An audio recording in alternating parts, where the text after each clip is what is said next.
घटना अत्यंत संताप आणणारी, तळपायाची आग मस्तकात जावी, डोक्यामध्ये ही घटना ऐकल्याच्या नंतर झिंजिन्या याव्यात, अशा प्रकारची दुर्दैवी घटना आहे। आणि त्या घटनेच्या संदर्भात आमच्या दोघांचं येणं आज आपल्या सिंगवे गावात झालंय। आम्ही इकडे येणार म्हटल्यानंतर इथल्या लोकप्रतिनिधीचं म्हणणं असं आहे की बाहेरून लोक येत आहेत। मला आमच्या सहकारी मित्रांनी, मी कुणाच्या मुलाखती बघत नाही, कुणाची ऐकत नाही, पण संग्राम बाबा मला म्हटले की ते तुम्ही ऐकलंच पाहिजे। आणि मग इथं आल्याच्या नंतर मी ते ऐकलं की लोक बाहेरून येत आहेत, इथं हिंदू मुसलमान करतायत। तर आता तुम्ही सांगा, आम्ही हिंदू मुसलमान करण्यासाठी आलोय का?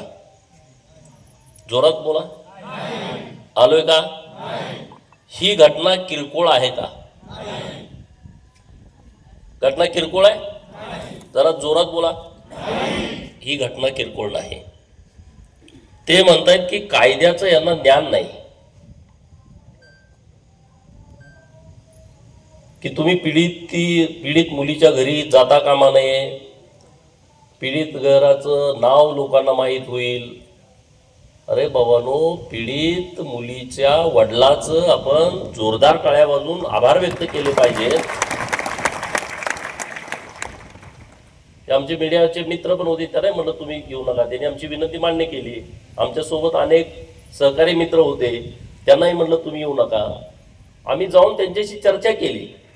चर्चा केल्याच्या नंतर मुलीचे वडील आणि आई काय म्हणतायत की माझ्या मुलीवरती जो बाका प्रसंग आलाय तो आमच्या दुसऱ्या कुठल्याही मुलीवरती येता कामा नये, म्हणून या गोष्टीला वाचा फुटली पाहिजे।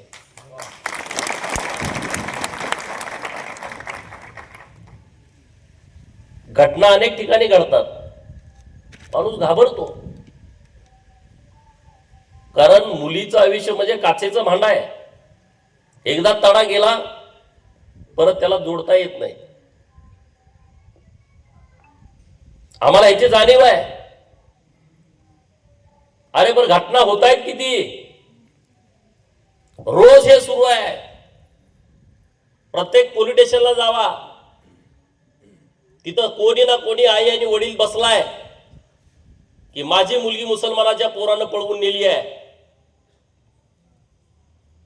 कोणी ना कोणी तिथं भाऊ बसलाय, माझ्या बहिणीला लव जिहादच्या ट्रॅप मध्ये अडकवलाय, माझी मुलगी वेल एज्युकेटेड आहे, इंजिनियर आहे, डॉक्टर आहे, वकील आहे, प्राध्यापक आहे, आणि जो मुलगा काम करतोय गॅरेजवर आहे।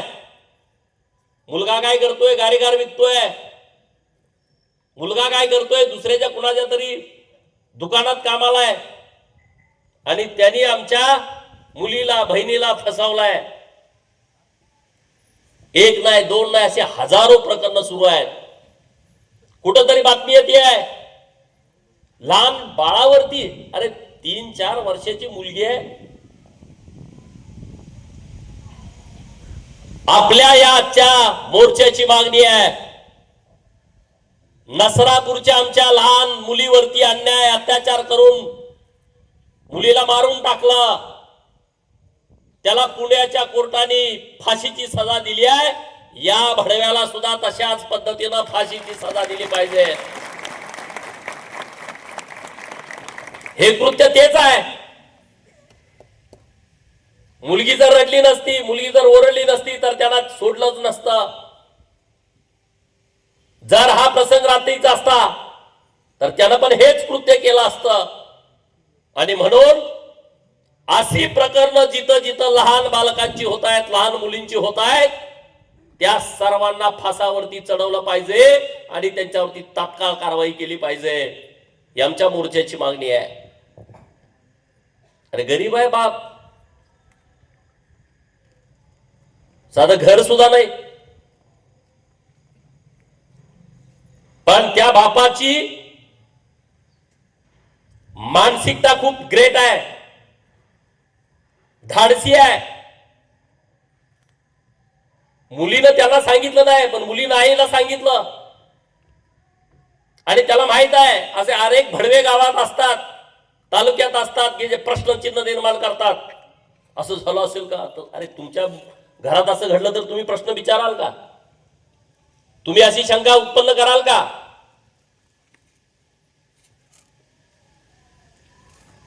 आणि म्हणून त्या मुलीचा व्हिडिओ पण त्यांनी तयार करून ठेवला. नको वाटतंय ऐकायला. मताच्या घाणेरड्या राजकारणासाठी लोकप्रतिनिधीनं किती खाली जावं याला पण एक मर्यादा असते. हे जे प्रकरण घडलंय ते आहे आणि आज तुम्ही ह्या गावात एकत्रित झालाय, तो आदर्श घेऊन पुणे ग्रामीण जिल्ह्यातल्या प्रत्येक गावागावातला हिंदू समाज एकत्रित येणार आहे.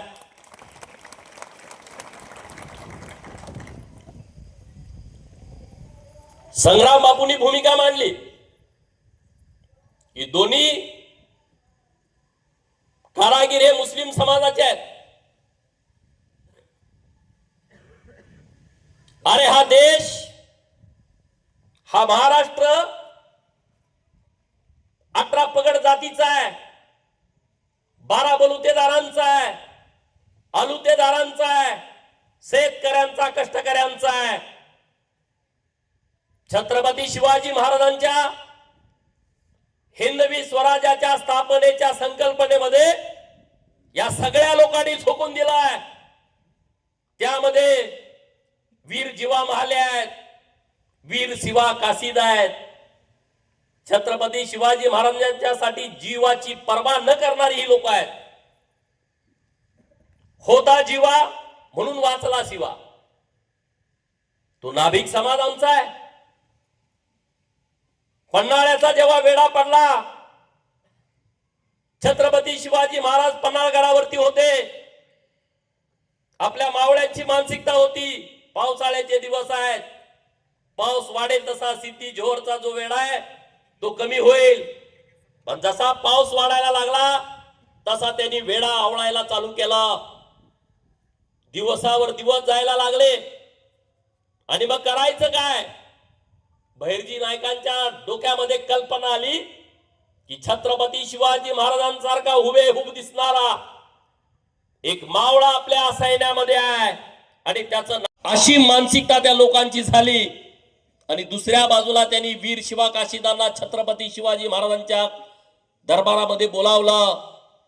महाराजांनी जड अंतकरणाने त्याला सांगितलं की अशा अशा पद्धतीचा प्लान आहे आणि छत्रपती शिवाजी महाराज म्हणून तुम्ही पालखीत बसून या शत्रूंना भेटायला जायचं आहे.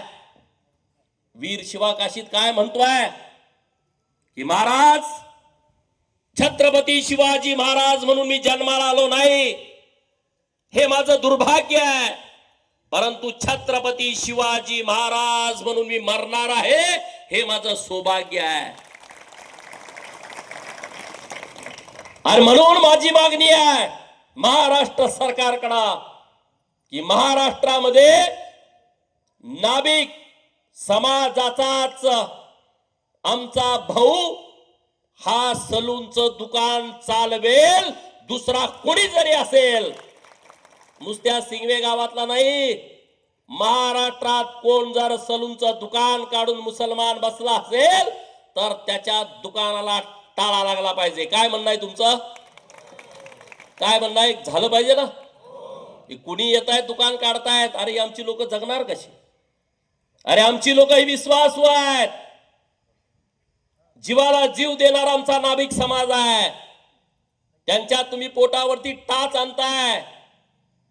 हे बाहेरचे लोक येऊन दुकान काढतायत आणि परत आमच्याच मुलींच्या वरती अत्याचार करण्याचं हे दुष्कृत्य करतायत. त्या सगळ्यांना हाकलून देण्याची वेळ आलेली आहे. आणि म्हणून गावागावामध्ये या सगळ्या लोकांनी जागृती केली पाहिजे. बुलडोजर चालवायला काहीच अडचण नाही. अरे पण ते कुणीतरी भाड्यानं आपल्याच लोकांनी दिला असेल, हे काढा, ह्या सगळ्या लोकांना हकलून द्या. त्यांना 13 गुंठ्याची जमीन खरेदी केली म्हणून गावामध्ये.